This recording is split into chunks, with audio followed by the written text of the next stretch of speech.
This week on Inside Boulder News, North Boulder neighbors joined together to promote responsible landscaping and gardening. A local mother and daughter are excited to compete in the Boulder Iron Man triathlon together, and the Pearl Street Mile returns this week for its 17th year. Welcome to Inside Boulder News. I'm Ashley Prill. The Melody Catalpa neighborhood in North Boulder is the first Be Safe neighborhood in Colorado. Thanks to the efforts of 3 neighborhood residents, 200 households have pledged not to use systemic pesticides called neonicotinoids on their lawns or gardens. Well, we learned about a program from Living Systems Institute in Golden called Be Safe Neighborhoods. The idea is to get 75 contiguous households to pledge not to use the most dangerous kind of pesticides called neonicotinoids. They're new, nicotinoid, nicotine-based pesticides. These are systemic pesticides that go throughout the system of the plant, and so the bees, when they collect pollen and nectar, collect that poison and take it back to their hives and weaken the hives, which leads to death and is blamed for being the main cause for colony collapse disorder. Every single person I asked signed on immediately. Of course, I never use anything, they say, and I will help you if you want to talk with other people. And I'll talk to my other neighbors. That guy over there always uses pesticide on his lawn. This year he used Organolawn. He said, you know, we've been thinking maybe this stuff wasn't good for us, and so I explained to him why it isn't good for him, or his wife, or his grandkids, or his pets. And so he's a convert. Rather than worry about what Washington is doing or what the state is doing, because we have so little control over that, and there's so much inertia. It's very difficult to get anything changed. But if we go neighbor to neighbor, there's a lot of power in that. The City of Boulder is currently not using any neonicotinoids on any city properties. The actions that we're all taking now will really have an impact on alleviating some of the pressure on our native pollinators and on our honeybees. You can find retailers that carry plants that haven't been treated, but you have to ask. And for certain plants, it's more difficult to find them than others. So really encourage people to plant native plants. It's easier to find native plant sources that haven't been treated, and those are great for our ailing pollinators, native pollinators. A lot of them rely on native plants for food sources. So you can help native pollinators and still be able to find beautiful plants for your yard at the same time. When you're looking for plants that haven't been treated with neonicotinoids, Open Space and Mountain Parks urges you to also make sure you aren't purchasing an invasive species. We've got a lot of great species that are local to here, especially along the Front Range. They've got incredible blooms on it, very long lasting. So that would probably be the best way, is to find neonics-free native plants. If you can't do that, you need to think about the invasiveness of the ornamental plants that you are buying. We manage 70 different species on Open Space, and about half of those invasive species either are currently sold or have been sold as ornamental plants. We spend hundreds of hours managing those particular species on Open Space because they're really hard to get rid of once they move into our natural areas. For more information about responsible landscaping and gardening, you can log on to the Colorado Native Plant Society's website as well as the city's website.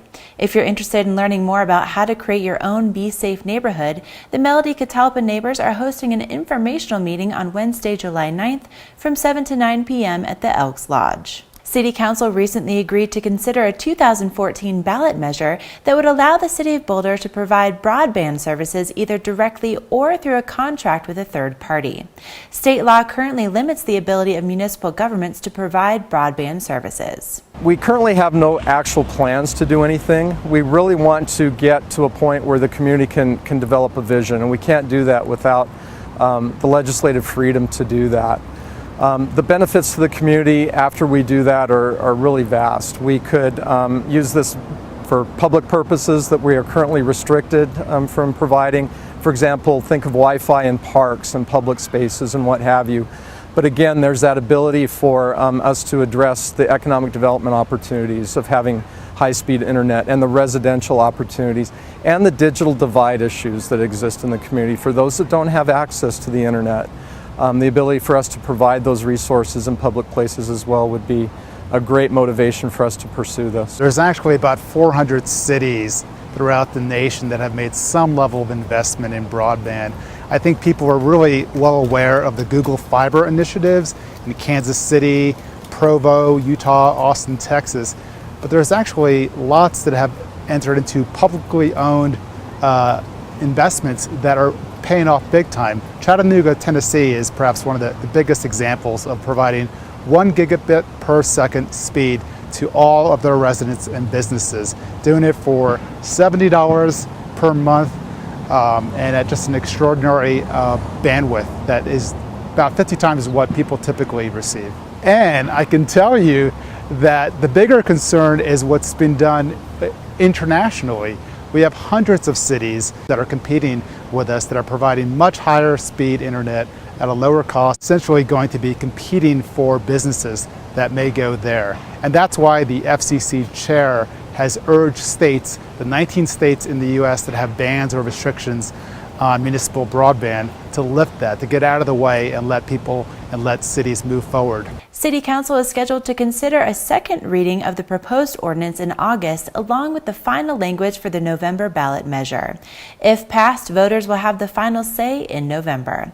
You can find more information about the proposed ordinance on the city's website at bouldercolorado.gov. Wednesday, July 9th, you're invited to participate in the 17th annual Pearl Street Mile. Running and walking enthusiasts of all ages and abilities are welcome, and the first wave will kick off at 6:30 p.m. The race starts and ends on Pearl and 14th Streets, and there will be free live music from a 90s cover band starting at 7 p.m. To register for the race, log on to downtownboulderraces.com. On Sunday, August 3rd, Boulder will host its first full-length Ironman triathlon. Athletes will begin with a 2.4-mile swim in the Boulder Reservoir, transition to biking 112 miles with just over 4,000 feet of gain, and finish by running a marathon on the Boulder Creek Trail. For one local family, it's a dream come true almost 10 years in the making. When I was 8, my mom did her first Ironman, and I kind of was like, oh, this is something I want to do when I'm older. And we had some friends who had their son do one when he was 18, and I thought it was such a cool experience because he got to do it with both of his parents. And I was like, I want to do something. And so when we found out that Boulder was having an Ironman, it was just the perfect opportunity for my mom and I to get to do this race together as like the big last hurrah before I go to college. Ironman athletes must be 18 to compete, so although Fiona has competed in triathlons for years, this will be her first time doing a full Ironman. She and her mom Jennifer have been training for the Boulder Ironman since last August. No matter where you are in Boulder, you'll always see someone else out there. So even if it's windy or it's raining, there's bound to be somebody else in Boulder who's as crazy as you, who's out there training. So we hardly ever go on a ride where we don't see another biker, or you're on the creek path and you're running and there's always other runners out there. So it's almost like your sense of community, even though you don't know everybody. Jennifer Dretzka is a 5-time Ironman finisher. And this is going to be my 6th and final one. I think I'm going to do this one with my daughter and then hang up my racing shoes for a little while and maybe climb some 14ers and do some other fun things in Colorado that's not quite as long of a day as the Ironman. Yeah, hopefully it'll be the best day, one of the best days of our life. And you know, we look forward to the party celebration on Pearl Street because the last hour of the Ironman is the best party in the world. It's really the spectators, people that I know, you know, who have came, say they didn't realize how wonderful it would be and they got caught up in it. It's really amazing to hear your name, Fiona Dretzka. You are an Ironman. That's what she hopes to hear as she crosses the finish line. To view the full course and to get more details, log on to ironmanboulder.com. Remember to join us tonight for Ralphie's Independence Day Blast at Folsom Field. The biggest fireworks display in Boulder County kicks off at 8:30 p.m. Gates open at 8 p.m. and the celebration is free and open to the public. Thank you for watching Inside Boulder News. Stay in touch with us on Facebook and Twitter by submitting news tips and questions. You can also sign up to receive video updates right in your inbox. Just go to boulderchannel8.com and click on subscribe.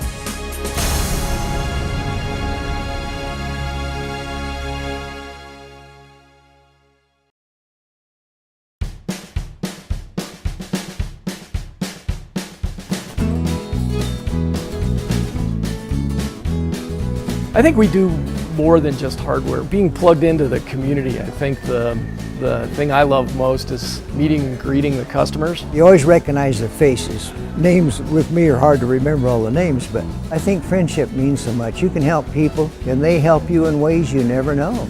I like being local. We've tailored our inventory to the needs of Boulder. I think it's a real value to the customer. People perceive that small business is more expensive, and it isn't. Plus, they don't get the service. I have people been with me 30, 40 years. You should support the things that really make your life better.